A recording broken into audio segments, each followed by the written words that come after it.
Assalamualaikum warahmatullahi wabarakatuh. Perkenalkan, nama saya Fahri Iblis dari kelompok 4. Pada kesempatan kali ini saya akan mempresentasikan materi yang berjudul propagasi gelombang radio. Baik, langsung saja kita masuk ke pembahasan. Yang pertama, perkembangan teknologi komunikasi saat ini semakin pesat. Hampir semua teknologi komunikasi seperti radio, televisi, telepon seluler, wifi, satelit, hingga internet of things menggunakan gelombang radio sebagai media pengirim informasi. Namun dalam praktiknya, gelombang radio tidak selalu merambat secara langsung menuju penerima. Banyak faktor lingkungan seperti gedung, pepohonan, gunung, kendaraan, hingga kondisi atmosfer yang dapat memengaruhi arah maupun kekuatan sinyal. Akibatnya, muncul berbagai fenomena propagasi seperti free space propagation, reflection, diffraction, scattering, dan fade loss yang sangat berpengaruh terhadap kualitas komunikasi. Oleh karena itu, propagasi gelombang radio perlu dipahami dalam perancangan sistem komunikasi modern.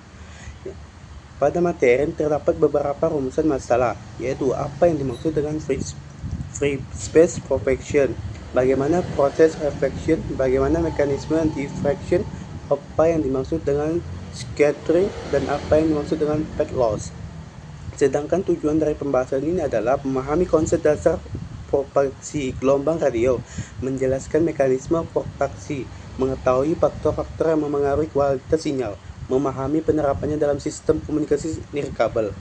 Selanjutnya, kita masuk ke free space propagation.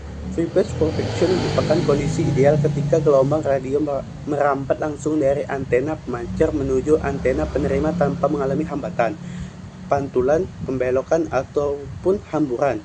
Pada kondisi ini, sinyal hanya mengalami pelemahan karena jarak antara pemancar dan penerima semakin jauh. Model ini biasanya digunakan sebagai acuan dasar dalam komunikasi satelit, radar, dan komunikasi point-to-point yang memiliki jalur line of sight atau jalur pandang langsung. Prinsip kerjanya dimulai ketika pemancar menghasilkan sinyal listrik yang kemudian diubah oleh antena menjadi gelombang elektromagnetik. Gelombang tersebut dipancarkan menuju antena penerima melalui jalur line of sight tanpa mengalami gangguan. Selama proses hambatan, energi gelombang akan menyebar ke area yang semakin luas, sehingga daya sinyal yang diterima menjadi semakin kecil. Beberapa faktor yang mempengaruhi propagasi ruang bebas yaitu: yang pertama, jarak antar pemancar dan penerima; yang kedua, frekuensi sinyal; yang ketiga, daya pancar; yang keempat, gain antena; yang kelima, polarisasi antena; yang keenam, panjang gelombang; dan tujuh, kondisi line of sight. Semakin jauh jaraknya dan semakin tinggi frekuensinya, maka pelemahan sinyal atau free space fade loss akan semakin besar. Selanjutnya adalah reflection atau refleksi.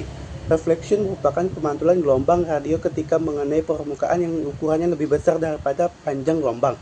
Contohnya adalah gedung, dinding, beton, gunung, laut, maupun permukaan logam. Saat mengenai permukaan tersebut, sebagian energi dipantulkan, sebagian diserap, dan sebagian diteruskan.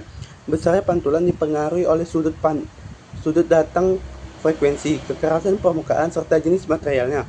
Refleksi memiliki dampak positif maupun negatif. Dampak positifnya yaitu membantu sinyal mencapai daerah yang tidak memiliki jalur line of sight, sehingga cakupan komunikasi menjadi lebih luas. Namun dampak negatifnya dapat menyebabkan multipath propagation, fading, interferensi, delay spread, dan penurunan kualitas komunikasi. Fenomena ini banyak dimanfaatkan pada sistem radar, komunikasi seluler, wifi, komunikasi satelit, dan remote sensing. Berikutnya adalah diffraction atau diffraksi. Diffraksi merupakan pembelokan gelombang radio ketika melewati tepi atau penghalang seperti gedung, bukit, gunung, maupun dinding. Fenomena ini memungkinkan sinyal tetap mencapai penerima meskipun tidak terdapat jalur pandang langsung atau non-line of sight. Besaran diffraksi dipengaruhi oleh tinggi penghalang, frekuensi, panjang gelombang, dan posisi pemancar serta penerima.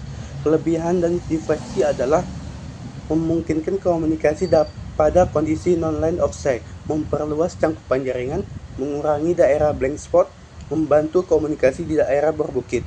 Sedangkan kekurangannya adalah terjadi diffraction loss, daya sinyal menjadi lebih kecil, delay meningkat, kecepatan transmisi menurun.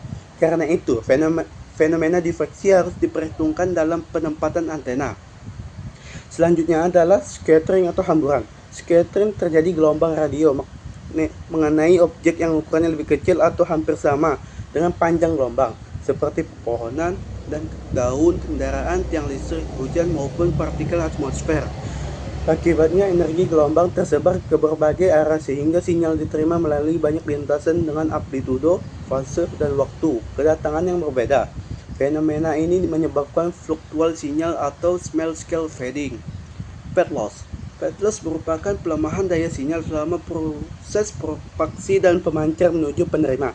Beberapa faktor yang memengaruhi yaitu jarak propaksi, reflection, diffraction, scattering, vegetasi, cuaca, bangunan, penyerapan atmosfer.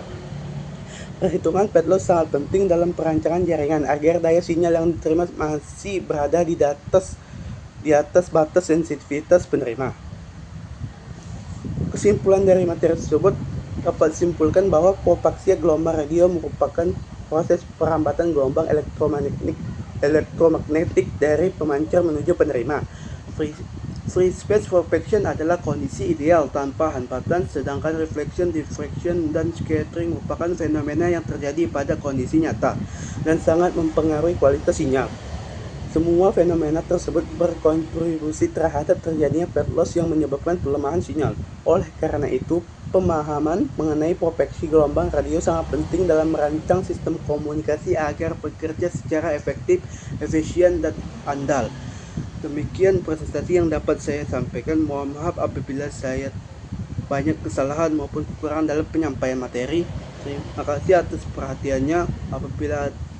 Apabila dengan berkenan, saya mengucapkan wassalamualaikum warahmatullahi wabarakatuh.